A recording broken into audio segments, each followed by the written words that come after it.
નીકળ્યા છે ત્યારે આપણી મહિલાઓ પણ આજે નીકળી છે અને આજે જ્યારે વિડિયા 2-3 જોયા અને જે પોલીસ સામે જે આપણી મહિલાઓએ જે ઝઝૂમીને જે તાકાત સાથે સામે લડાઈ આપી છે એવી જ આપણે મહિલાઓને લડાઈ આપવાની છે।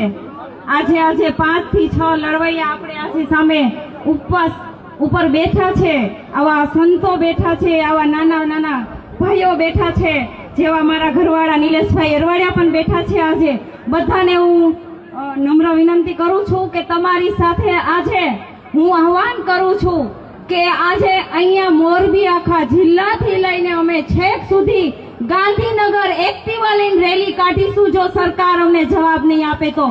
તૈયાર છો ને મહિલાઓ?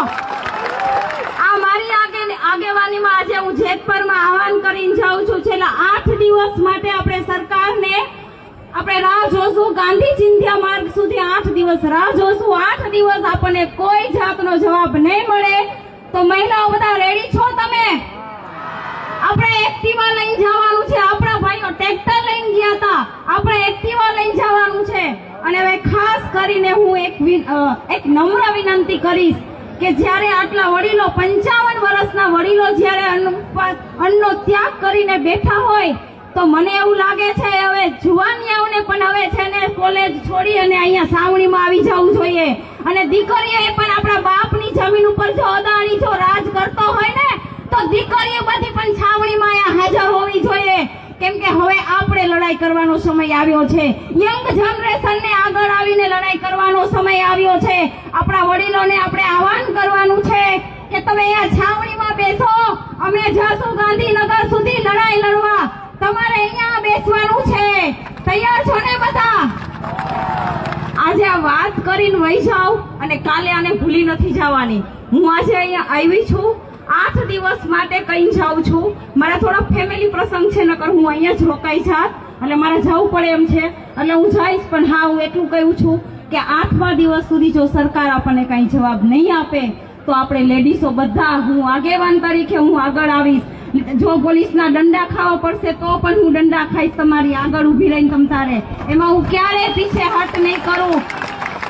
અને હવે બીજી વાત કહું છું નિલેશ અરવાડિયાની, જો એ સમાજ માટે આપણે જ્યારે આંદોલન થયું હતું 2015માં, જો ત્યારે સાબરમતીમાં જઈને આવ્યા હોય અને પછી જો આપણે લડત આપી હતી તો બીજી લડત આપણી કોરોના સામે આપી હતી, જે કોરોના આપણા આખા રાજ્યને ઘેરી ચૂક્યો હતો અને જ્યારે પોતાના ફેમિલીનો પણ વિચાર નહોતો કર્યો અને કોરોનામાં જો દર્દીની સેવા કરતા એવું છે ને કેન્સર હોસ્પિટલ પણ ખોલ્યું હતું, દર્દીઓને નિસ્વાર્થ સેવા કર્યો છે। તો આજે તો આપણો ખેડૂતોનો જમીન ઉપર કબજો કરેલો અદાણી બેઠો છે, એના માટે લડે છે તો અમને કોઈ જાતનું કાંઈ નથી, અમે તો કઈ છીએ તમતાર ત્યાં જ રહેજો, અમે તમારી પાછળ ઊભા છીએ તમતારે।